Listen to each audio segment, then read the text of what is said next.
Nossa querida Jaqueline com suas netas, seja bem-vinda também, em nome de Jesus. Família aí atrás, seja bem-vindo. Em nome de Jesus. O restante, vocês são de casa, né? Eu fico dizendo, seja bem-vindo, mas vocês são de casa. Né? Então, amém, né? Como se trata hoje de um culto direcionado para o nosso núcleo familiar, Elis até disse aqui sobre a célula. O que é a célula? Se a gente for olhar dentro do nosso corpo, né? É a primeira composição para poder formar um corpo completo. Então, o núcleo dessa célula, ela precisa estar sadia, não é verdade? Porque se a célula não estiver sadia, ela vai multiplicar outras células que não são sadias. E para nós, esse sadio, ele vem com Cristo Jesus para o núcleo da nossa família. Amém? Então, a gente hoje vai conversar um pouco sobre algumas situações que nós podemos resolver enquanto família, para que o nosso núcleo ele possa ser gerado, outras células, com cada vez mais saúde, tá? E prosperar. Amém? Então vamos abrir a nossa Bíblia na carta de Paulo, na carta de Paulo à igreja de Éfeso, tá? Nós iremos ler Efésios capítulo 4 e nós iremos ler o versículo 26 e 27. Quando você encontrar, você glorifica o nome do Senhor e fica de pé para a glorificação dele. Amém? Efésios, a carta de Efésios, capítulo 4, versículo 26 e 27.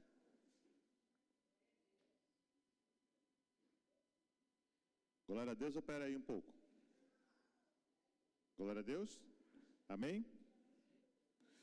Hoje também nós não teremos o ensinar, né? Porque a gente vai ter um momento de comunhão logo após o encerramento daqui. Glória a Deus. Amém? Todos? Amém. Glória a Deus. Vem dizendo assim, ó. 26 e 27, capítulo 4. Vem dizendo: quando vocês ficarem irados, não pequem. Apaziguem a sua ira antes que o sol se ponha. E não deem lugar ao diabo. Vou repetir, tá? Quando vocês ficarem irados, não pequem. Apaziguem a sua ira antes que o sol se ponha. Não deem o lugar ao diabo. Amém? Papai de amor, no nome de Jesus, nós te agradecemos por tua palavra. Que o teu Espírito, assim como está escrito, que ele traga o entendimento de tudo o que o Senhor quer ministrar aos nossos corações nessa noite, no nome de Jesus. Amém? Podem sentar, meus amados. Nós estávamos, nessa semana, estudando, né, que toda quarta-feira, nós temos um encontro com a liderança e temos um momento de estudo. E quando nós estávamos estudando, que o livro é O Obreiro Aprovado, não é isso? E aí tem uma questão lá que falou sobre a ira. E aí Deus falou comigo, eu conversei com a Elisa, eu falei assim: meu amor, no domingo, já que nós iremos conversar com as famílias, né, para o núcleo familiar, Deus conversou comigo para falar sobre a ira. Porque muitas vezes nós descartamos alguns sentimentos que nós temos e achamos que podemos tratar assim, aleatório. E não é bem assim. Então, eu tenho certeza que todos nós aqui já ficamos com raiva, não já? Já? Com toda certeza que nós já ficamos com raiva. Agora, o que é que nós fizemos a partir da raiva? Porque a dificuldade e o problema não é você irar-se. O problema não é esse, você ter raiva não é o problema. O problema é o que vem depois da raiva. A raiva é um sentimento, é uma emoção que Deus colocou na gente. Se Ele não quisesse, Ele não teria posto. Se existe, então existe a liberdade de nós termos raiva. Mas o que não existe a liberdade é que na raiva seja atribuída como pecado. E quando é que a raiva é atribuída com o pecado? Quando ela começa a crescer em nosso coração, e a gente não começa a tratá-la, a gente começa uma palavra muito forte, mas a palavra é chamada odiar. ódio não era para estar dentro do nosso coração. Que ódio é um lixo. Ódio é uma coisa muito ruim que fica em nosso coração. Por quê? Porque nós não tratamos inicialmente a raiva.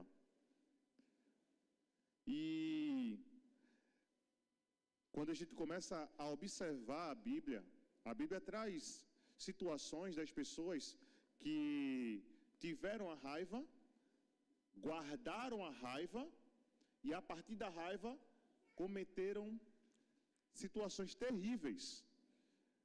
Nas duas situações que nós iremos ler, acabou em morte. E é um problema, né? Quando acaba em morte. Eu faço parte, hoje minha mãe não está aqui, para a glória do Senhor, ela está em casa, porque ela estava meio tristinha e ficou lá. Mas foi bom ela não estar, porque quando eu começo a falar sobre algumas situações, pode ser que ela se incomode. Mas hoje ela não está aqui. E dentro desse lugar de raiva e de ira, eu lembro que quando meu irmão ele foi assassinado, acho que a gente tinha uns 22 anos, não era, meu amor? Acho que 20 anos, não era? Acho que era isso, mais ou menos isso. Hoje eu tenho 39, então foi há 19 anos atrás, mais ou menos isso. Nós tínhamos noivado, depois de uma semana do nosso noivado, aconteceu o assassinato do meu irmão. Eu estava em um curso pré-vestibular, estava estudando, e aí me ligaram e disseram, olha, atiraram no teu irmão, vem aqui porque tua mãe e teu pai tá mal. E eu não sabia se eu estava de bicicleta, eu não sabia se eu ia em cima da bicicleta, se eu ia andando, se eu deixava a bicicleta lá, pegava um carro, eu não sabia de nada, eu não sabia como é que eu reagi. Eu não sei como eu cheguei no Alto José do Pinho. Só sei que a primeira coisa que houve foi que era minha noiva, né, minha esposa, ela ligou para mim e fez, meu amor, passa aqui primeiro. Não foi isso? E aí eu fiz, eu vou. Mas no caminho, o coração já estava acelerado. Não só era tristeza, porque a tristeza de você perder uma pessoa é muito grande. E do jeito trágico que foi, é pior ainda. Mas dentro do coração começou a maquinar. Quando eu comecei a conversar com Elis, que eu digo para vocês que se talvez eu não tivesse passado na casa dela, eu não estaria com vocês hoje aqui. Porque o coração, ele já começou a buscar a vingança. O coração começou a maquinar as coisas. Eu era ruim? Nem tanto. Mas as situações que causam trauma na gente, nos apresentam uma perspectiva diferente. E que muitas das vezes a gente vai tendenciar por aquela perspectiva. E aí eu cheguei na casa de Elis, eles conversou um pouco comigo, conversou. Aí depois, acho que de umas meia hora, eu estava um pouco mais tranquilo relacionado à raiva, mas a tristeza estava lá, e eu fui para casa. Quando eu estou andando pelo Alto José do Pinho, que é uma via só, né, principal, aí quando eu chego na área, eu vejo sangue lá, né? Eu passo, olho, aí você vira a atenção do local, porque nós éramos conhecidos. Então todo mundo, e você parece que tem um holofote desse aqui, virado para você, e você sai andando pelo meio da rua. Cheguei em casa, meu pai tinha ido para o hospital para ver como é que meu irmão iria reagir. Minha mãe estava em casa, chorando, né? Toda certeza. E depois meu pai chegou e disse, olha, ele não resistiu e ele faleceu. Ao fistar. Eu lembro que eu estava, porque lá, eles dizem que é um beco, né? Onde a gente morava é um beco. Uma rua estreita, eu sentei embaixo de um poste e fiquei lá. Eu faço, meu Deus. Eu não tinha intimidade com Deus, mas eu falei isso. Eu disse, meu Deus, me ajude. Porque a minha vontade agora é pegar uma arma e ir atrás do pessoal. Meu coração começou a acelerar de novo. De repente eu escuto, quebre o ciclo. Aí eu não entendi o que era, né? Mas quando veio essa reflexão, quebre o ciclo, aí veio todo um contexto. O meu irmão possivelmente fez algo de ruim para a vida de uma pessoa, essa pessoa tomou raiva, ficou em ódio e entrou também, fez com meu irmão, e quem que ia ser em seguida? Iria ser eu. Porque o ciclo da raiva, se a gente não quebra esse ciclo, ele tende a avançar no meio da nossa família e a gente não sabe o resultado. Mas quem tem o poder de quebrar esse ciclo, essa continuidade, somos eu e você. Amém? Todos nós passamos por momentos difíceis no nosso lar. Não tenha esse que não passou. Mas isso não quer dizer que é o resultado final da nossa vida. Eu posso modificar. A célula era em mim. Eu poderia deixar gerar cada vez mais células ruins na minha vida. Mas, graças ao nosso Pai, foi gerada uma célula boa. Por mais que tivesse um trauma. E aí isso é muita força. Porque é um ano você vivenciando uma situação muito complicada dentro de casa, você vendo a sua mãe chorando, seu pai tentando dizer que está tudo bem, mas não está. E você ressignificando todos os pensamentos. E as pessoas não chegam para ajudar, literalmente. Porque as pessoas, se elas entendessem o que nós estivéssemos passando, elas não chegariam para dizer, eu sei quem foi que matou teu irmão. Isso é uma construção positiva? É uma notícia positiva? Não. Aquele momento ali era, eu vou com todo o respeito com todos, mas era Satanás tentando soprar no ouvido algo para que eu voltasse para aquele ciclo. Para que eu tivesse aquela vontade novamente. Porque eu não estava distante. E aí quando chegava eu dizia mesmo assim, ó, não quero saber não. Eu não sabia o que era liberar perdão, mas eu dizia, eu não quero saber. Até que eu conhecia Jesus e eu percebi que eu trazia esse peso em mim. Porque eu não conseguia saber o que era liberar perdão. E aí no primeiro momento que eu tive contato com Jesus, eu fui entendendo o que aqui acontecia. A partir do liberar o perdão, foi que o meu coração, ele teve paz. Porque sonhar eu sonhava, muitas vezes acordava chorando, porque minha mente não tinha paz. Porque falta de perdão a partir do momento de ira. Mas graças a Deus que eu não fui na sequência da ira, que era pecar. Mas a gente precisa analisar isso dentro do nosso convívio familiar. Vocês já perceberam que quando a gente está convivendo com os nossos pais, já aconteceram situações que a gente ficou enfurecido? Já ou não já? Já. E a maioria das vezes, quando acontece isso, se nós não tivermos com a sabedoria em dia, buscando o Senhor, nós tomamos partido.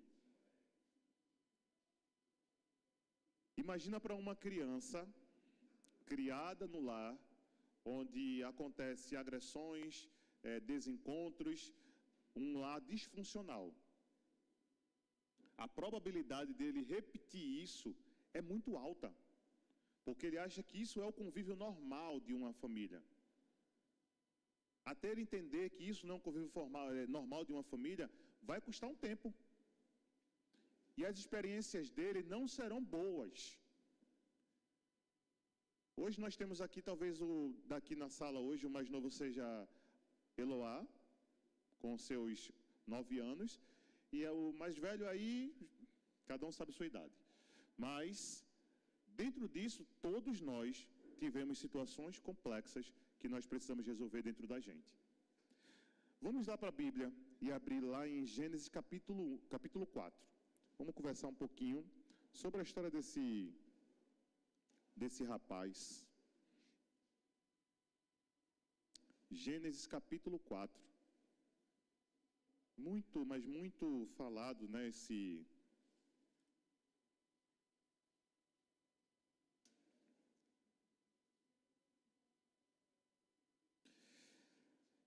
Iremos falar sobre quem? Caim e Abel, né? Eu vou ler aqui a partir do versículo... Eu vou ler a partir do 2, tá? Não, vou ler do 1. Adão teve relações com Eva, sua mulher, e ela engravidou e deu à luz a Caim, que é o filho primogênito, né? Disse ela, com auxílio do Senhor, tive um filho homem. Voltou a dar à luz, dessa vez, a Abel, irmão dele, de Caim. Abel tornou-se pastor de ovelhas e Caim agricultor. Passando algum tempo, Caim trouxe o fruto da terra como oferta ao Senhor. Abel, por sua vez, trouxe as partes gordas das primeiras crias do seu rebanho. O Senhor aceitou com agrado Abel e sua oferta, mas não aceitou Caim e sua oferta. Por isso Caim se enfureceu e o seu rosto transformou. Olha para cá. A gente percebe aqui que, por mais que seja uma circunstância do que aconteceu, Caim, ele invejou o seu irmão pela oferta que foi aceita por Deus. Mas foi por conta de Deus que Caim se enfureceu? Não. Foi por conta do seu coração. E eu não estou dizendo que Adão e Eva, eles viviam brigando não, tá? Eu estou dizendo que dentro do núcleo de Caim, ele poderia ter ressignificado, porque Deus posteriormente falou com ele e disse, olha, eu estou vendo o pecado à porta. Ou seja, tu estás com raiva, mas não peca não. Caim, tu pode escolher outro caminho, mas não peca. Você pode estar com a raiva que for, mas comece a respirar para que você não caia em pecado. E qual foi o pecado logo sequente da vida de Caim? A morte de Abel. Ele matou. E ele não só fez a questão da morte de Abel, ele maquinou, ele calculou como iria fazer. Porque a raiva, quando se transforma em ódio, nessa perspectiva aqui, existe um cálculo de como cada situação vai ocorrer, até que isso seja cumprido. E, infelizmente, muitas vezes, nós não escutamos as direções do Senhor. Primeiro derramamento de sangue inocente, escrito na Bíblia, aqui na terra. Caim matou Abel. E aí Deus diz a Caim, o sangue do teu irmão clama, porque ficou o traço histórico sobre a ação de Caim por conta da raiva. A raiva é uma coisa boa? Ninguém gosta de ter raiva. Mas se nós somos impulsivos, eu sou impulsivo, quando estou com raiva eu preciso me frear. Porque na impulsividade de uma raiva, a gente machuca o outro. E quando a gente começa a machucar o outro, a gente não está sendo ser humano. Quando a gente tem a intenção de machucar o outro, não vá pensar em nenhum momento que nós estamos sendo inclinados por Deus, não. Quando a Bíblia apresenta, não dê lugar ao diabo, ele está dizendo, olha, quando você estiver com raiva, se você pecar, você dá uma abertura para o diabo se apropriar do seu núcleo e você vai fazer a vontade do cão. A gente diz tanto, a gente quer fazer a vontade de Deus, quer fazer a vontade de Deus. É ou não é? É. Nós queremos Deus sempre no núcleo da nossa família, não é? É. Mas nós precisamos sarar algumas situações em nós, para que isso não destoie da nossa descendência. Porque imagina a confusão se fosse na cabeça das minhas filhas hoje. Estou aqui enquanto pastor de uma igreja, as pessoas confiam em mim, eu entro ali para aconselhar as pessoas, mas dentro da minha casa, o pau comendo solto. Eu e minha esposa. E tome discussão. As pessoas vão criar uma ideia de família perfeita, voltada para mim e para Elis, mas a realidade está dentro do lar. E as meninas estão vivenciando isso. Aí elas vão, no final de tudo, elas vão ficar com o quê? Com raiva de Deus. Como é que a minha família, vamos pensar um pouquinho como eles, como é que a minha família, que está no altar, são 2 pastores, eles leem a Bíblia, eles oram comigo, mas ficam ficam quase todos os dias brigando. A confusão na cabeça.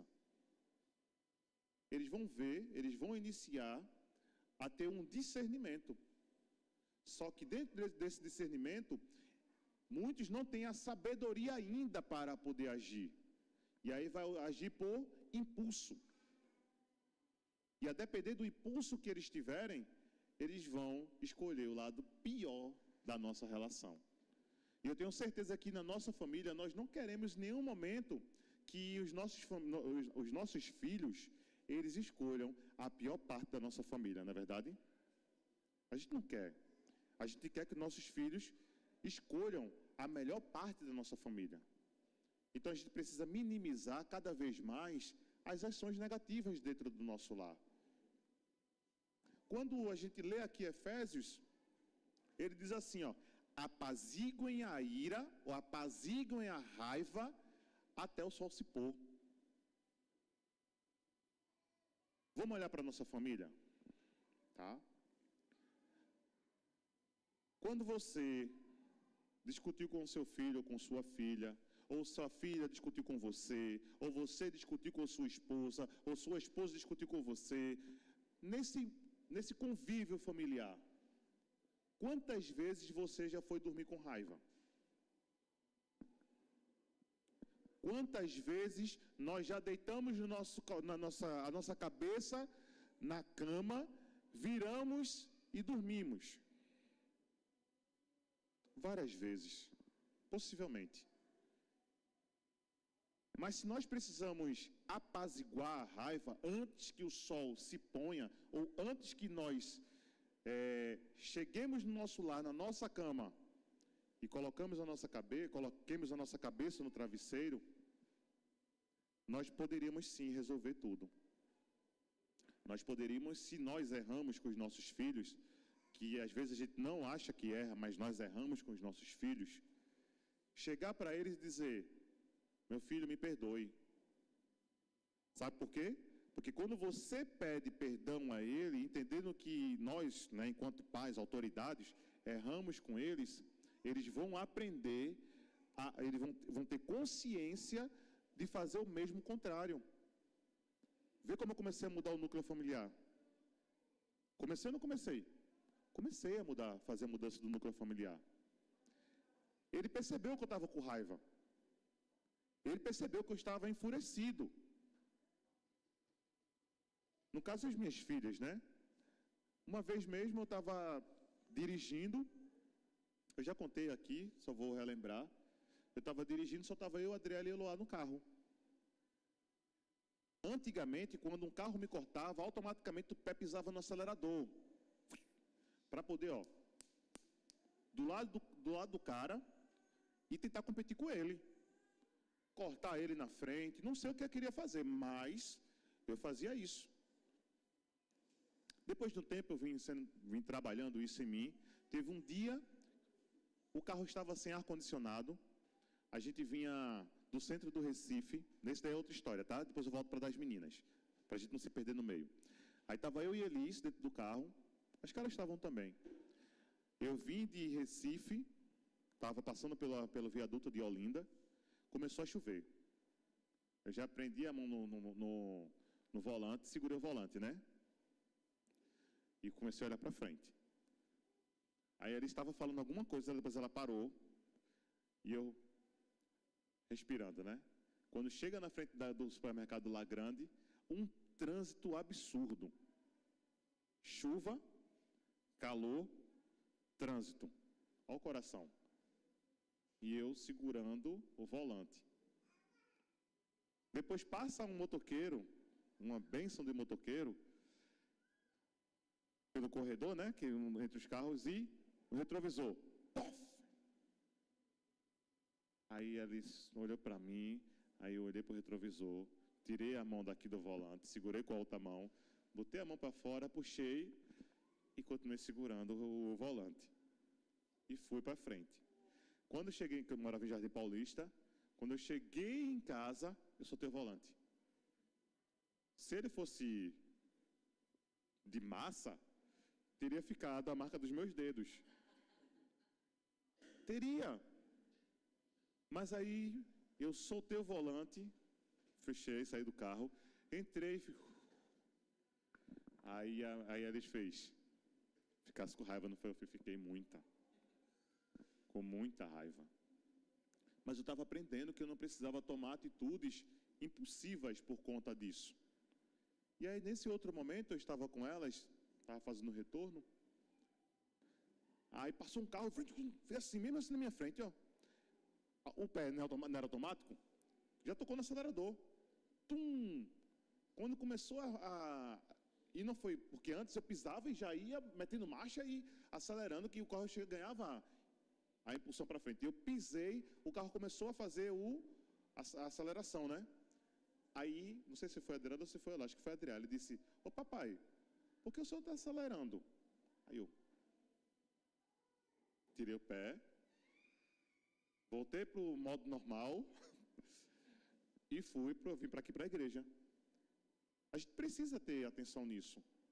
Nós, às vezes, achamos que esses sentimentos eles não vão aflorar na gente.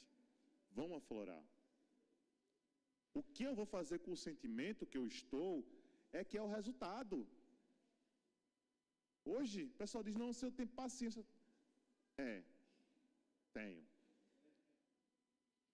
Tenho. Não é a de Jó não, viu? Só lembrando que não é a de Jó, mas eu tenho sim. E vou tentando todos os dias, longanimidade, Senhor, fruto do Espírito, vai. Aí pede paciência, não quero pedir mais paciência. Porque cada vez que eu peço paciência, vem mais prova da paciência. Aí eu faço, não, vou orar para paciência para o Senhor, viu, pastor? Eu faço, não ore não, meu Deus. Ore não, porque o negócio já está difícil, você pedindo ainda para ter paciência. Domínio próprio, tem vezes que eu digo, olha, eu tô me retirando, tá? Porque eu estou respirando, daqui a pouco eu volto. Já chegou aqui, às vezes, de eu morder a língua e chorar para não falar nada. Porque se eu falasse, eu iria ferir outra pessoa. Aí eu mordi a língua. Quando eu mordi, a língua começou a cair. Chorando, depois eu respirei. Aí eu voltei. Tá bom. Depois eu fui e resolvi a situação. Mas de impulso era logo um chute, era um tapa, era alguma coisa. Isso com palavras, viu? Porque eu nunca fui de agredir as pessoas, não. Mas com palavras era difícil demais. Então, para mim, né, nessa resolução da raiva, era muito dificultoso. E na maioria das vezes, eu pecava. Quando eu pecava, eu fazia o quê? A sequência do versículo. Eu dava lugar ao diabo dentro da minha família. Hoje, eu e Elis, graças a Deus, nós nos entendemos muito bem. Graças a Deus. Teve um momento que não era bem assim, não. A pastora Érica já contou algumas das nossas histórias. Não era muito bem. Outros aqui já sabem da nossa vivência.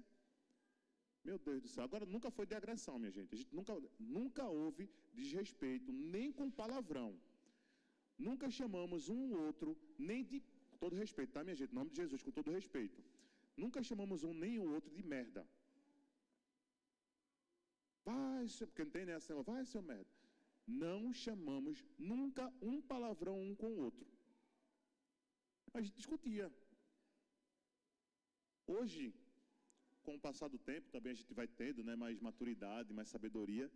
Às vezes a gente só tem um triscacinho, né? Tem um triscacinho rápido. Aí fica um para lá, né, fechado, fica lá fechado. O outro fica fechado lá. Até tudo bem, por quê? Todo mundo não quer pecar. Aí deixa o coração baixar todinho. Aí é manipulação, O cheiro é manipulação. Aí, depois que passa tudo, se for eu, porque eu vou dizer uma coisa, viu? O homem, olhe bem, me entendam, viu? Mas o homem ele é muito mais fácil de pedir perdão do que a mulher.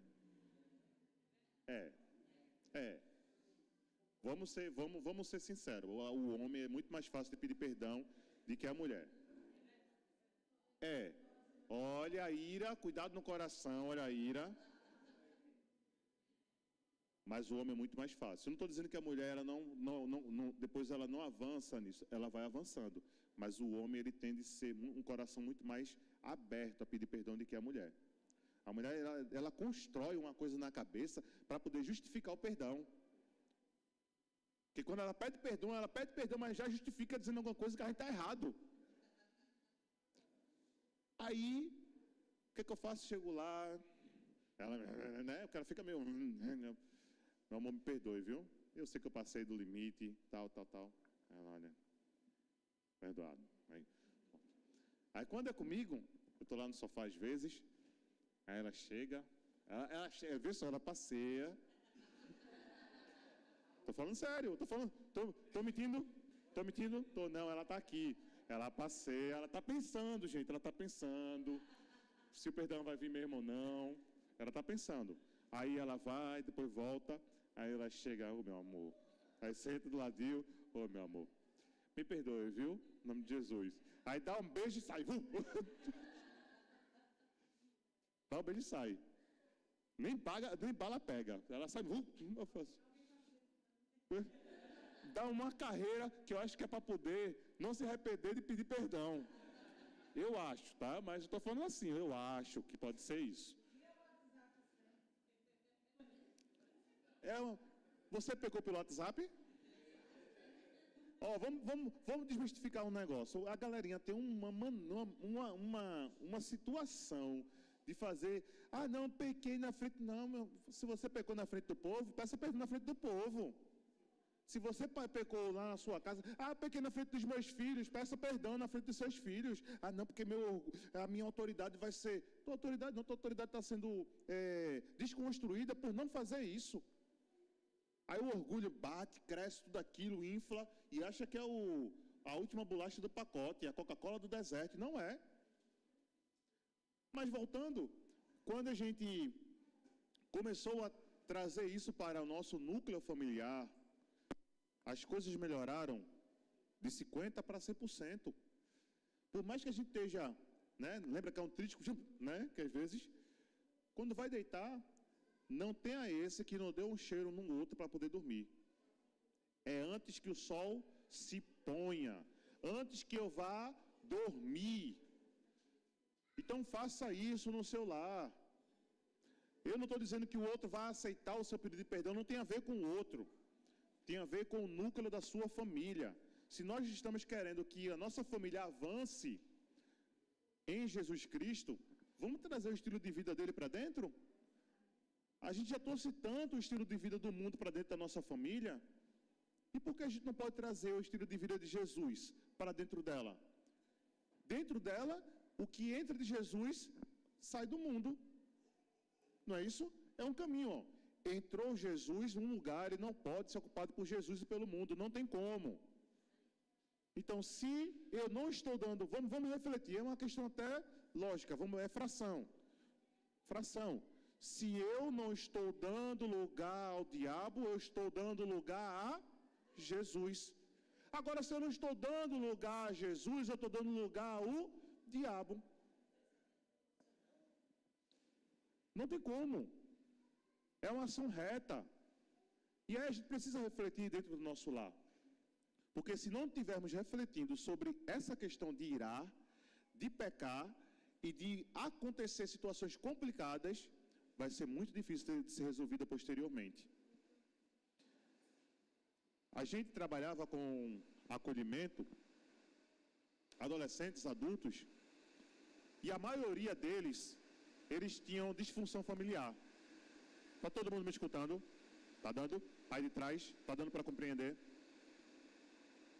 Quando a gente olha o núcleo da família, o pai possivelmente era usuário, a mãe engravidou na adolescência, por conta do uso do pai, aí a mãe teve o filho, ainda adolescente, não tem essa maturidade, exclui o filho, e quem aqui, não vou competir com o senhor, não vou, jamais. Deixa ele baixar um pouquinho.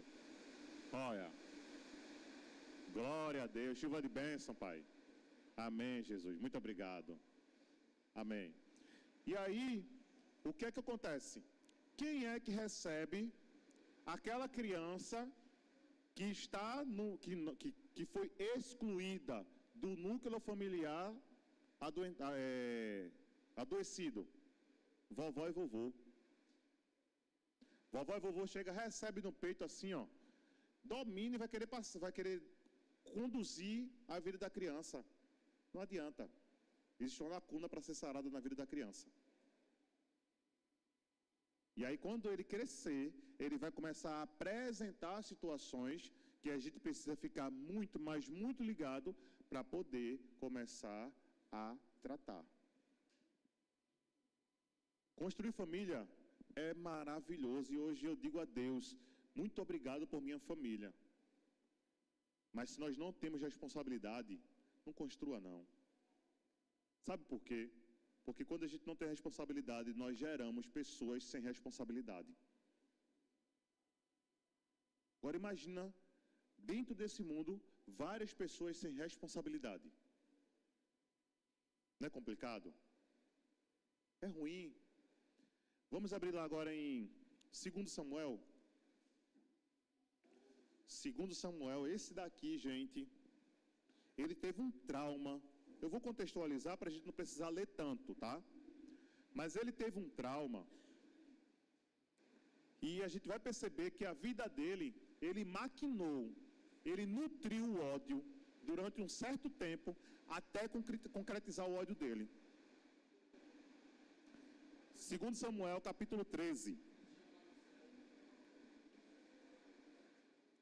2 Samuel, capítulo 13.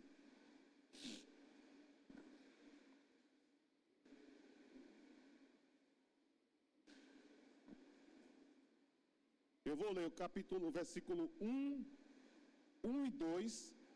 Depois eu vou contextualizar e a gente vai ler o versículo 20 e 21. Amém? Todo mundo me entendeu? A gente vai ler o 1 e o 2. Eu vou contextualizar para a gente não ler o capítulo todo. E a gente volta para ler o versículo 20 e 21. Ok? Então vem dizendo assim. Depois de algum tempo, capítulo 13, tá? Depois de algum tempo, Amnon, filho de Davi, apaixonou-se por Tamar. Ela era muito bonita e era filha de Absalão. Guarda esse nome aí, tá? Irmã. Eu disse o quê? Perdão, gente. Irmã de Absalão. Outro filho de Davi. Ou seja, eram meio irmãos, né? Meio irmãos. Amnon ficou angustiado ao ponto de adoecer por causa da sua meia-irmã Tamar, pois ela era virgem e parecia-lhe impossível aproximar-se dela. Olha para cá para poder depois ir para lá para o final. Antes disso daqui, existia uma situação de Davi. Davi pecou, cometeu adultério, né? Ele maquinou a morte de Urias. Natã foi lá, trouxe à tona o que Davi tinha feito. Davi se arrependeu. Mas existia uma sentença, né? Uma ação que ia acontecer com a família dele. Na continuidade disso, vem Salomão, vem Absalão, vem Amnon, vem os filhos, né? Porque tem menino. Só que, dentro do que foi construído, do que Davi fez, que recaiu, né? Vou dizer, recaiu sobre a vida dos seus filhos, não existia possibilidade nenhuma, a não ser que fosse pela autorização do rei, de um irmão casar com a irmã. Mas aí só poderia se fosse meia irmã. Se fosse sangue do mesmo sangue, da mesma mãe, do mesmo homem, da mesma mulher, não poderia. Nesse trajeto aqui, Tamar vai dizer para ele, não faça isso porque ele fez, né, ele programou que ela fosse cuidar dele para poder ele violentá-la. Aí ela até diz, não, olha, peça ao rei que me dê, porque vai ser como diz, como é, meu Deus do céu? Esqueci a palavra. Vai ser como é? Fofoca não? Palavra. Não, alvoroço não, esqueci a palavra, esqueci. Mas vai ser, tá? Todo mundo vai ficar sabendo, vai ser um escândalo, sim, a palavra era essa. Vai ser um escândalo, né? Porque ela entendia qual era a posição dela, porque ela era uma princesa, ela tinha uma vestimenta exclusiva, porque era princesa e virgem, ou seja, ela não tinha tido contato sexual com nenhum homem. Aí quando ela sai, depois que Amnon violenta ela, vê que interessante, ele era apaixonado por ela, mas depois de violentar ela, ele acaba odiando. Ele não quer, mas ele ficou com repúdio de Tamar. E aí, Tamar sai, né, de lá, rasga as roupas, porque ela já não era mais virgem, ela foi tocada por um homem. Ela também bota cinza na cabeça, porque ela estava muito entristecida. E a Bíblia relata que ela saiu andando pela rua, né, chorando muito alto. E Absalão soube. Absalão era um cara muito bonito. Não era igual eu não, mas era muito bonito. Era muito bonito. A Bíblia diz que ele era um rapaz muito bonito. E aí vamos ler agora o versículo 20 e 21.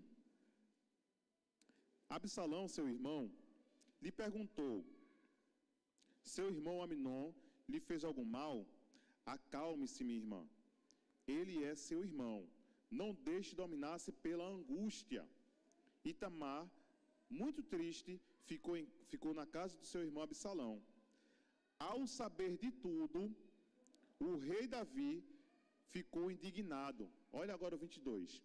Absalão não falou nada com Amnon, nem bem, nem de mal, embora eu grifei aqui, odiasse por ter violentado a sua irmã Tamar. Ele nutriu. Não foi traumático? Foi traumático. Foi uma ação traumática. O meu irmão, que é irmão, né? A gente diz meu irmão, mas irmão, ele chega a violentar, todo mundo fica sabendo, o pai só ficou indignado, mas não teve uma ação concreta com o filho, porque dentro de uma perspectiva, e ele como rei, sabendo do que tinha acontecido, ele era para ter tomado uma decisão concreta, não ficar só no coração indignado não. Aí o irmão começou a nutrir uma raiva, que chegou ao ódio, repulsa, né? Porque quem já passou pelo sentimento sabe como é que é. Vê uma repulsa da pessoa, você não quer nem escutar falar dele, você fica, né? E aí o ódio começa a nutrir. Olha o versículo depois, o versículo 23, só o início dele. Versículo 23, vem dizendo assim, ó. Depois de 2 anos, quando os tosquiadores de ovelha de Absalão estavam em Baal-Azor, perto da fronteira de Efraim, Absalão convidou todos os filhos do rei para se reunirem com ele. Ponto. Quantos anos depois? Quantos anos? 2 anos. 2 anos de raiva. 2 anos de ódio. 2 anos sem saber liberar perdão. 2 anos colocando a cabeça na cama e nutrindo raiva. 2 anos. Não são 2 dias. Se pegasse o que Deus tinha falado até para Caim, porque Éfeso não existia, Paulo não existia aqui nessa época para dar esse alerta lá. Mas Deus falou lá com Caim, o pecado está à porta, eu vejo que o seu rosto está enfurecido. Você pode mudar a atitude. Absalão não desconsiderou isso. E ele começou a maquinar ódio dentro da família. O ódio dentro da família é uma tristeza. Ele acaba com o núcleo familiar. E quando passou o tempo, ele fez essa reunião, ele chegou, conversou com o rei. Davi não queria deixar que todos os seus filhos fossem, mas ele tanto insistiu, Absalão insistiu, que Davi liberou. Agora, vê lá no versículo 28, vem dizendo assim, ó, Absalão já ele tinha autorização do rei, tá?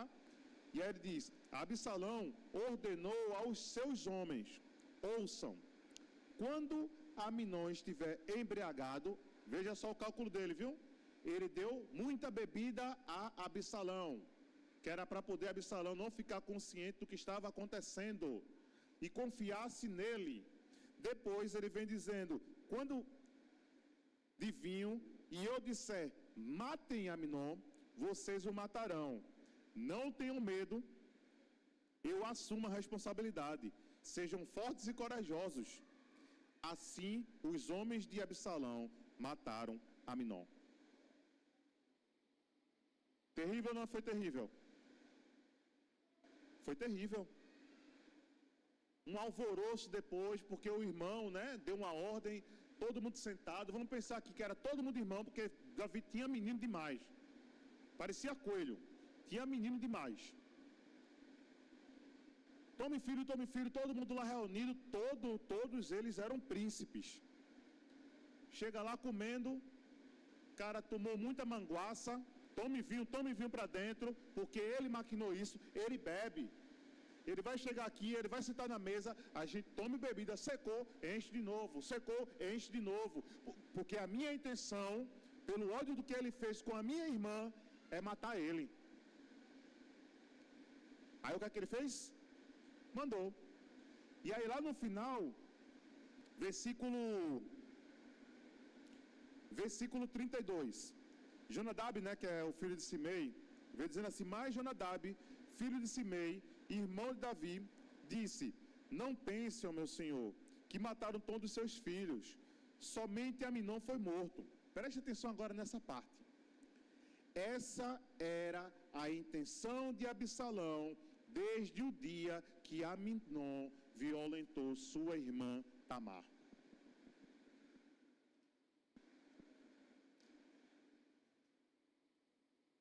Eu fico pensando como a gente não quer tratar aquilo que é possível tratar. A gente não quer encarar os nossos sentimentos de raiva, dar uma conduzida nele para que o pecado não entre.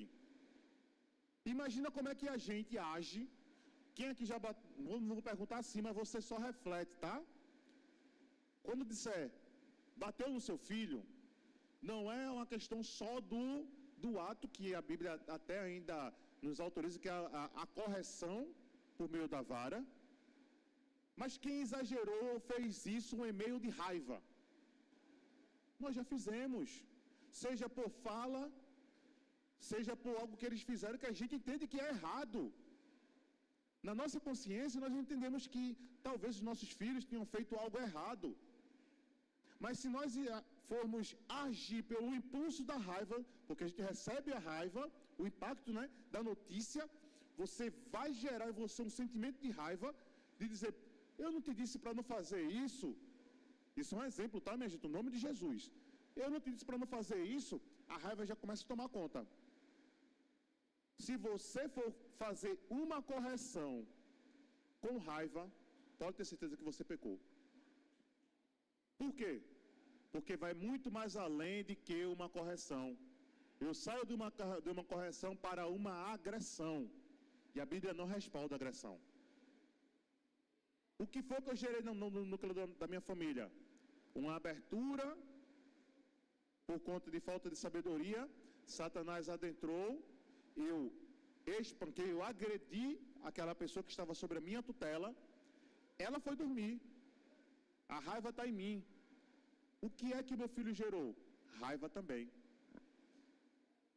É desrespeito gerar raiva? Não, é um sentimento deles também. Às vezes nós queremos achar que os nossos filhos não têm raiva da gente, e eles vão ter raiva também. Por quê? Porque é um sentimento. É um sentimento, minha gente. Agora a gente precisa ajudá-los a conduzir a raiva. Mas como é que eu vou fazer isso se eu não sei conduzir nem a minha? Se eu desconto a minha raiva neles, ou se eu desconto a minha raiva na minha esposa, ou se a esposa desconta a raiva no marido, cria-se ali um ambiente de ódio. É o que Deus quer para a nossa família? Não. Deus quer que ele seja o núcleo da família. Onde o ódio está, Deus não está ali. Nós temos como modificar essa situação? Com toda certeza. Porque eu entendo que a partir de hoje, as famílias que estão aqui, elas vão começar a olhar diferente para os próprios sentimentos. Isso, quando eu falo, não só é papai e mamãe, filhinhos. Porque filhinhos também podem sim e devem, sabendo que teve erro, que chega lá e me perdoe também. Todas as que aqui já sabem o que é perdão. Sabem ou não sabem? As nossas crias? Sabem, porque a gente coloca isso no meio do lar. Então, no nome de Jesus, nós não temos mais desculpa. Presta bem atenção. Nós não temos mais desculpas para que Satanás entre no nosso lar por meio da raiva. Nós não temos. Nós vamos sair daqui hoje com um compromisso, entendendo que quando eu tiver com raiva, eu vou gerenciar a minha raiva, porque eu não quero dar espaço para que o pior aconteça no meu lar. Agora eu vou mudar o meu sentimento para que o de bom, aquilo de bom aconteça no meu lar. A responsabilidade é de quem? Nossa. Todos nós temos uma contribuição dentro da nossa família. Todos, seja do mais velho ao mais novo. A gente não pode falar, eu acho que ela tem 4 anos, não é isso, irmã? A sua neta mais nova? 4 anos. Davi e Cauã. Davi tem 4 também, Cauã tem 2. Não, perdão, inverti. Cauã tem 6 e Davi tem 4.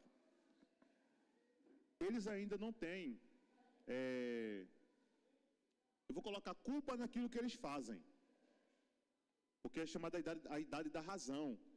Essa idade até os 7 anos, aproximadamente, 7, 8 anos, é o momento que a gente vai começar a instruir o menino para que ele compreenda o que é certo e o que é errado, corrigindo, dando direcionamento, porque a partir disso, ele começa a pecar.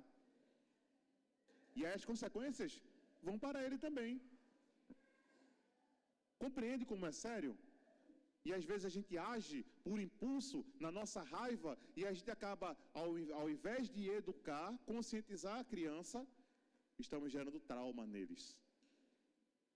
Uma criança que é traumatizada, ela tende a fazer algo de ruim, se ela não tiver um encontro com Jesus. Então, como eu disse, nós iremos sair daqui hoje para modificar a nossa estrutura familiar. Alguém aqui, quem é casado, tem essa consciência, vai dormir agora mais sem dar o cheiro no cangote do seu ou da sua? Vai deixar, vai? Vai?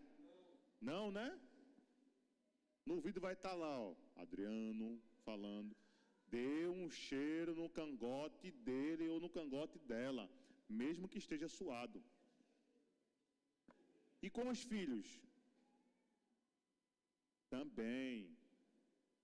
Firme eles, vá lá, antes que durmam, resolvam a dificuldade que tem com eles. Talvez hoje tudo que está acontecendo seja situações que não foram tratadas lá atrás, do pedido de perdão, de chegar e dizer, olha, me perdoe, olha, eu errei, me perdoe.